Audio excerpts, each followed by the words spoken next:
روزہ اتنا بڑا عمل ہے انسان کو نفع دینے والا، مسلمان کو فائدہ پہنچانے والا، کہ اس جیسا دوسرا کوئی عمل یہ حدیث میں حضور علیہ السلام نے بیان کی۔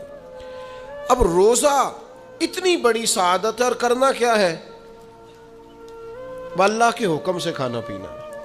جس وقت اس نے کھانے سے روک دیا اس وقت رک جانا ہے، جس وقت اجازت دی ہے اس وقت کھا لینا ہے، لیکن نفع اتنا ہوگا کہ حضور فرماتے ہیں اس جیسا دوسرا عمل ہی کوئی نہیں، اتنا فائدہ مند کام ہے۔ روزے بڑی غنیمت ہے، رمضان المبارک کا مہینہ بڑی سعادت ہے۔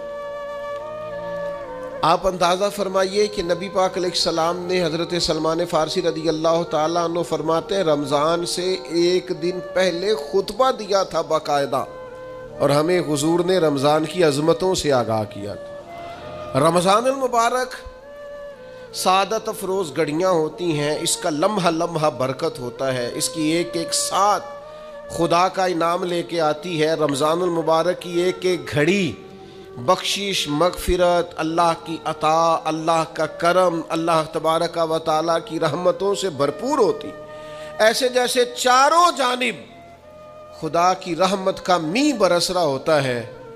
بس جن کی جھولیاں پھیلی ہوئی ہوں گی اور جن کے دامن کھلے ہوئے ہوں گے وہ اپنے دامن رحمت الہی سے بھرپور کر لیں گے۔ لیکن سادی سی بات ہے بھائی، جو آدمی سویا رہے، غافل رہے، اٹھ کے اپنے کمرے کا دروازہ ہی نہ کھولے تو سورج جتنا مرضی چمک رہا ہو اسے کوئی فائدہ حاصل ہوتا نہیں، اسے کوئی روشنی نصیب ہوتی نہیں، کیونکہ وہ تو اٹھا ہی نہیں، جاگا ہی نہیں، بیدار ہی نہیں ہوا۔ صبح کی آب و ہوا بڑی ٹھنڈی ہوتی ہے، بڑی صحت افزا ہوتی، لیکن اگر کوئی لوگ غافل ہی رہے اس میں اور صبح اٹھے ہی نہ، سیر کرے ہی نہ، فجر کو نکلے ہی نہ، اس کی غفلت اس پر طاری رہے، تو جتنا مرضی صبح کا سویرا ہو، جتنی مرضی راحتیں اور رحمتیں ہوں، اسے اس سے نفع حاصل ہوتا وہ تو اسی کو ہوگا جو اٹھے گا، آنکھ کھولے گا۔ تو اچھی طرح سمجھ لیجئے گا، رمضان المبارک کی سعادتیں اتنی بڑی ہیں، برکتیں اتنی زیادہ ہیں کہ حضور علیہ السلام نے فرمایا نفل کا ثواب فرض کے برابر، فرض کا ثواب 70 گنا بڑھا کے دیا جائے گا۔ لیکن اگر کوئی غافل کا غافل ہی رہا، اس بیچارے کا موبائل رمضان میں بھی بند نہیں ہوا، لا یعنی بے مقصد بے معنی چیزیں، لغویات اور عبث چیزوں میں اس نے رمضان بھی گزار دیا، تو سعادتیں تو برس رہی تھیں، سورج تو نور کا چمک رہا تھا، روشنی تو پھیل گئی، سعادت افروز گھڑیاں تو آ چکی تھیں، پر اس نے اپنی آنکھوں ہی نہیں کھولا، غافل کا غافل رہا، تو اسے کچھ میسر آ سکتا، کچھ غفلت دور کرنی پڑے گی۔ اب دیکھیے ہمارے ہاں محفل ہوتی ہے، لوگ گلیاں سجانی شروع کرتے ہیں 1 یا 2 دن پہلے۔ کسی گھر میں شادی ہوتی ہے تو لوگ گھر کا آنگن، صحن، چھت اور سامنے والی دیوار سجانا شروع کرتے ہیں 2-3 دن پہلے، اس سے زیادہ نہیں۔ بڑی خاص بھی کو محفل ہو تو 1-8 دن پہلے لائٹنگ لوگ کرتے ہیں کہ پتہ چلے یہاں ذکر رسالت مآب صلی اللہ تعالیٰ علیہ وسلم کیا جائے گا اور یہاں حضور کے تذکار کیے جائیں گے۔ 2-4 دن پہلے اگر کہیں لائٹنگ ہو جائے تو لوگ کہتے ہیں یار کوئی کمال ہی بات ہے کہ اتنے دن پہلے یہاں اتنی روشنیاں نظر آ رہی ہیں، کوئی انفرادی کام ہے، اس پر نظر جاتی ہے۔ آپ ذرا رمضان کی شان تو دیکھیں، حضور فرماتے ہیں سارا سال جنت سجائی جاتی ہے، کس لیے؟ حضور فرماتے ہیں رمضان المبارک کے لیے، سارا سال جنت سجا دی جاتی ہے، اس کو تیار کیا جاتا ہے رمضان کی سعادت افروز گھڑیوں کے لیے، ان مقدس ایام کے لیے جو لے کر رمضان سایہ فگن ہوتا ہے، اس کے لیے پورا سال جنت کو سجایا جاتا ہے، تزئین و آرائش کی جاتی ہے، اور رمضان آتا ہے تو کریم کے کریمانہ فیصلے ہونے شروع ہو جاتے ہیں۔ کریمانہ فیصلے، ایک کریمانہ فیصلہ ہوتا ہے کہ دوزخ کے دروازے بند کر دو اور جنت کے سارے ہی دروازے کھول دو، اس کو راستہ کیا گیا ہے پھر۔ آپ کو پتہ ہے ایک انوکھی بات بھی آپ سے کرنی ہے. قانون نافذ کرنے والے اداروں کو نا مجرموں کا پتہ ہوتا ہے. ان کو پتہ ہوتا ہے کس کسی جگہ کچھ فسادی لوگ ہیں. وہ دیکھتے ہیں نا ملک میں کوئی خاص مہمان آ رہا ہے جو ملک کے لیے فائدہ مند ہے اور وطن کے لوگ اور وطن کو اس سے فائدہ ہوگا, استفادہ کریں گے لوگ اس کے آنے سے. وہ کیا کرتے ہیں, ان فسادیوں کو پہلے بند کر دیتے ہیں. کہتے ہیں ایسا نہ ہو کہ یہ آ کے کوئی خرابی کرے, وہ منع کر دیتے ہیں. تو یاد رکھ لیں, سمجھ لیں, حضور فرماتے شیطان کو بھی قید کر دیا جاتا ہے. رمضان آنے والا ہے تو اللہ شیطان کو قید کر دیتا ہے, جکڑ دیتا ہے. فرمایا رمضان آ رہا ہے اور میرے بندوں نے اپنی بخشش کرانی ہے, انہوں نے میری عبادت کرنی ہے, انہوں نے روزے رکھنے ہیں, انہوں نے آ کر کے اللہ کے حضور معافیاں مانگنی ہے. اور رمضان کی ہر رات میں 70,000 یا بلا مثال و بلا تشبیہ اللہ جانے کتنے بے حساب لوگوں کی رب نے بخشش کرنی ہے. تو یہ شیطان بڑا مکار ہے, یہ کھلا ہوا دشمن ہے, کوئی خرابی نہ کر دے لہذا پہلے اسے باندھ دو. خرابی نہ کرے کسی قسم کی, اسے باندھ دیا جاتا ہے. مہمان بھی آ گیا, خرابی کرنے والا بھی باندھ دیا, لیکن اگر فائدہ لینے والے پھر بھی فائدہ نہ لے تو پھر ان سے کہا جائے گا کہ تمہارے پاس اب کوئی بہانہ بچا نہیں ہے, اب تمہارے پاس کوئی کسی قسم کا عذر باقی نہیں ہے. اب تو یہ تھا کہ تمہیں بخشش کرانا چاہیے تھی, استغفار پڑھنا چاہیے تھی, دعائیں کرنا چاہیے تھی, قرآن مجید کی تلاوت کو کثرت سے کرنا چاہیے تھا. لیکن چونکہ اب تم یہ بھی نہیں کہہ سکتے کہ مجھے شیطان نے گمراہ کر دیا, وہ تو باندھ دیا گیا ہے. اب تو فسادی کو ویسے ہی کنٹرول کر دیا گیا ہے. اب بھی تم اگر سوئے رہے, اب بھی اگر تم نے غفلت کی, اب بھی چھوٹے موٹے بہانے کر کے تراویحاں چھوڑتے رہے, اب بھی ذرا سی سستیاں کر کے ادھر ادھر نکلتے رہے, اس کا مطلب یہ ہے کہ پھر تم استفادہ کر سکے, تم نے سستی کا مظاہرہ کیا, تم نے اور اب دیکھیں جب اتنے بندوبست کیے تمہارے لیے, ثواب بھی بڑھا دیا, اجر بھی بڑھا دیا, تمہارے لیے جو فساد پیدا کرنے والا شیطان تھا وہ بھی قید. لیکن اگر تم پھر بھی عمل نہ کرو, پھر بھی مسجد نہ آؤ, تو پھر حدیث پاک سن لیں. اس طرز کی شاید یہ منفرد حدیث ہے کتب احادیث اور تقریباً تمام کتب احادیث میں موجود ہے. حضور علیہ الصلوۃ والسلام نے نا صحابہ سے فرمایا سارے مسجد میں جمع ہو جاؤ میرے ممبر کے پاس. لوگ جمع ہو گئے. اللہ کے حبیب علیہ السلام نے ایک قدم ممبر کی سیڑھی پہ رکھا, فرمایا آمین. پھر دوسری سیڑھی پہ قدم رکھا تو فرمایا آمین. پھر تیسری پہ قدم رکھا تو فرمایا آمین. تو صحابہ کو بڑا تجسس ہوا. انہوں نے بعد میں عرض کی یا رسول اللہ صلی اللہ تعالی علیہ وسلم کرم فرمائے, بندہ نوازی کریں, ہماری رعایت کر دیں, یہ کیا معاملہ تھا؟ تو حضور فرمانے لگے میرے پاس حضرت جبریل امین حاضر ہوئے. یہ رحمت للعالمین نبی کی بات سنا رہا ہوں. حضور کریم ہے. کریم فرماتے ہیں کہ حضرت جبریل آئے اور میں نے ابھی ممبر کی پہلی سیڑھی پر قدم رکھا تھا تو انہوں نے عرض کی یا رسول اللہ صلی اللہ تعالی علیہ وسلم, ہلاک ہو جائے وہ شخص جو آپ کا نام سنے اور آپ پر درود و سلام نہ پڑھے. تو میں نے کہا آمین. پھر حضرت جبریل عرض گزار ہوئے یا رسول اللہ صلی اللہ تعالی علیہ وسلم وہ ہلاک ہو جائے جس نے بڑھاپے میں والدین کو پایا اور ان کی خدمت کر کے بخشش نہ حاصل کر سکا. میں نے کہا آمین. اور کریم فرمانے لگے پھر حضرت جبریل نے عرض کی یا رسول اللہ ہلاک ہو جائے وہ شخص جس کو زندگی میں رمضان ملا, جس کو اس ماہ نور و سرور شہر رمضان الذی انزل فیہ القرآن, رمضان کا وہ مہینہ جس میں ہم نے قرآن نازل کیا, جس کو ماہ مبارک, ماہ نور و سرور, ماہ طیب, ماہ مبارک رمضان ملا, پھر وہ اپنی بخشش نہ کرا سکا, وہ ہلاک ہو جائے.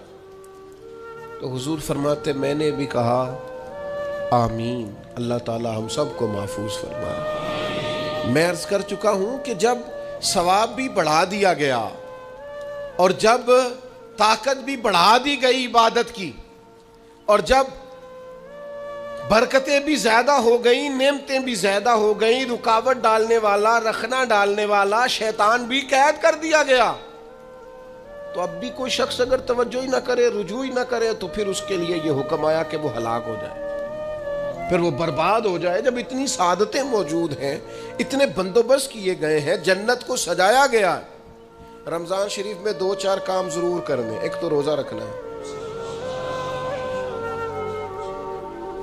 کچھ ہمارے پنجابی بہانے بھی ہیں، پنجابی بہانے، میں جی مزدوری کرنی ہوندی ہے، نہ پھر روزہ تو نہیں نہ رکھ ہوندا۔ اللہ نے نہیں سی پتا کہ مزدوری کرنی ہے، تو اللہ نے کیوں فرض کیا روزہ؟ ہلکے سے لوگ بیمار ہوتے ہیں، بالکل معمولی سے، کوئی ایسا عذر نہیں، روزہ چھوڑ دیتے۔ ذرا ذرا سی باتیں لے کر لوگ، آپ یقین کریں، اہمیت کو نہیں سمجھتے، اور بعض صرف سست ہیں، غافل ہیں، منہ پھیرے ہوئے ہیں۔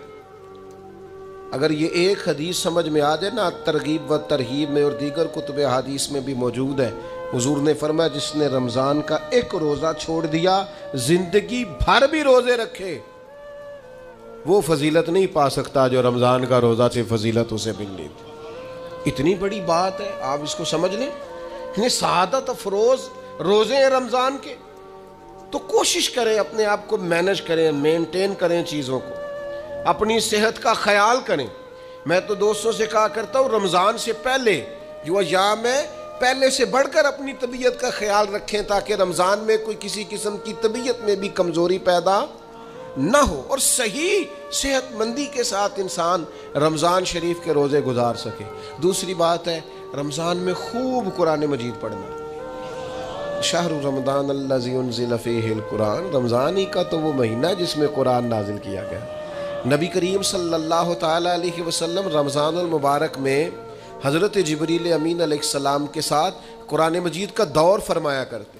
حضور حضرت جبریل کو پارہ سناتے اور جناب جبریل نبی کریم علیہ السلام کو سناتے۔ یہ دور ہوتا ہے قرآن مجید کا۔ اللہ نے کتنی زیادہ توفیق دی ہے، ہر مسجد میں تراویح میں قرآن پڑھا جاتا ہے۔ تھوڑی ہمت کریں، تھوڑی کوشش کریں۔ ہمارے بزرگ فرمایا کرتے تھے، ایک پارہ گھر میں پڑھا کرو قرآن مجید کا، تاکہ تمہیں دیکھ کے بچے بھی پڑھیں، اور ایک پارہ مسجد میں تلاوت کیا کرو، اور ایک رات کو تراویح میں 3 پارے روز قرآن مجید کے ہو جائیں گے، تو انشاءاللہ تعالی رمضان ختم ہوگا تو 3 قرآن پاک بھی ختم ہو جائیں گے۔ یہ ارادہ کریں، یہ پروگرام بنائیں، خوب قرآن مجید سے دلچسپی پیدا کریں۔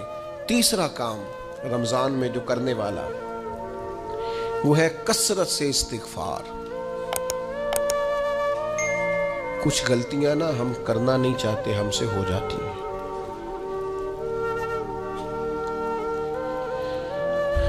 کچھ غلطیاں ایسی ہیں جو ہم بڑی بڑی کر چکے ہیں، لیکن ہمیں یاد ہی نہیں، بھول گئے۔ کچھ خطائیں ہم سے ایسی سرزد ہوتی ہیں جو لاشعوری میں ہو جاتی، ہمیں سمجھ ہی نہیں ہوتی کہ یہ خطا ہے اور اتنی بڑی ہے۔ کسی شخص کو بعض اوقات کوئی ایسی بات کہہ دیتے ہیں کہ ہماری نظر میں وہ بات معمولی ہوتی ہے، پر وہ بیچارہ ساری رات سو نہیں سکتا۔ رمضان کا مہینہ ہے اپنے رب سے معافی مانگنے کا مہینہ، اس سے توفیق مانگنے کا مہینہ، اس کے حضور حاضر ہونے کا مہینہ۔ میں آپ کی خدمت میں عرض کروں،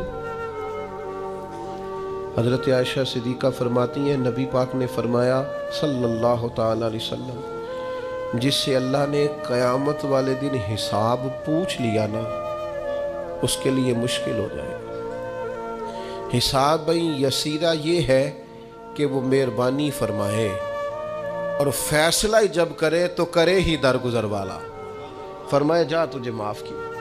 رمضان کا خاص مہینہ ہے، سحری میں بھی دعا قبول ہوتی ہے، افطار میں بھی دعا قبول ہوتی ہے، صبح سے لے کے افطاری تک بندہ ہر وقت عبادت میں ہوتا ہے۔ تراویح کے بعد بھی دعائیں مانگے تو وقت قبولیت کا ہے۔ میرے بھائیوں، رمضان کی راتیں بھی قبولیت کی، آخری طاق راتوں کی شان قبولیت کی، لیلۃ القدر قبولیت کی۔ اس دفعہ جھک نہ جائیں اس کی بارگاہ میں سجدے میں، رو رو کے معافی مانگ نہ لیں اس سے۔ ہم برے نہیں ہیں، چاہتے نہیں ہیں، پر ہمارے وجود سے کچھ غلطیاں ہو جاتی، ہمارے سینوں میں کچھ پچھتاوے ہیں، کچھ من میں باتیں ہیں۔ اس دفعہ اس کے حضور عرض نہ کریں کہ کچھ کمیاں رہ گئی ہیں، دل نہیں کرتا تھا ایسا ہو، پر انجان تھے، نہ چاہتے ہوئے بھی کمزوریاں ہو گئیں۔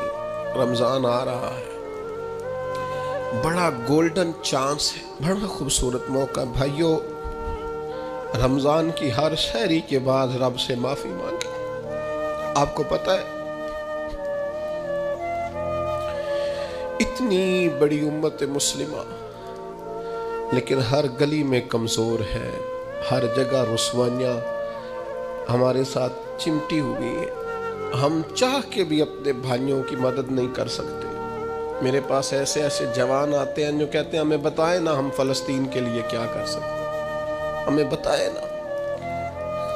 یہ ہماری بے بسی، یہ ہماری غلطیوں کا نتیجہ ہے۔ تو خوب استغفار کریں، اپنی کوتاہیوں کی معافی مانگیں۔ رمضان کی ہر صبح میں، ہر شام میں، ہر دن میں، ہر رات مصلی بچھا بچھا کے عرض گزار ہوں کہ مالک تو ہمیں معاف فرما۔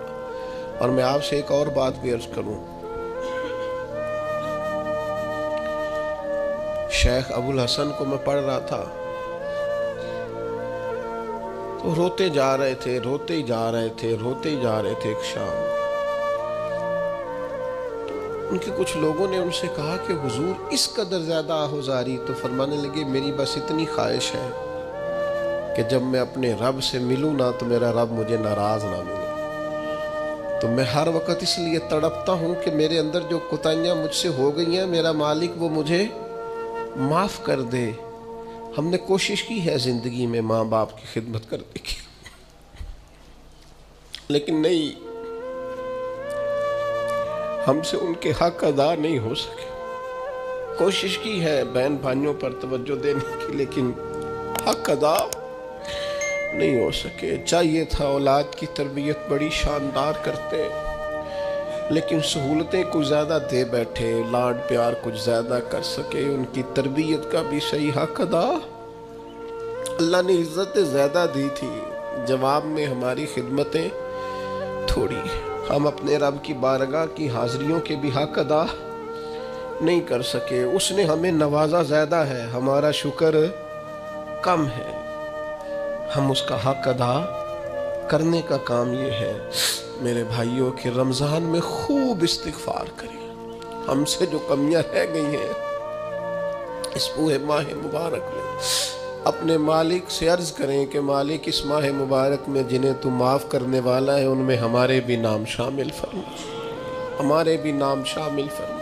اور بھی عرض کرنی ہے، ان کے لیے بھی دعائیں کرنی ہے رمضان میں جو ہم سے بچھڑ گئے، جو مٹی تلے جا کے آرام فرما ہو گئے۔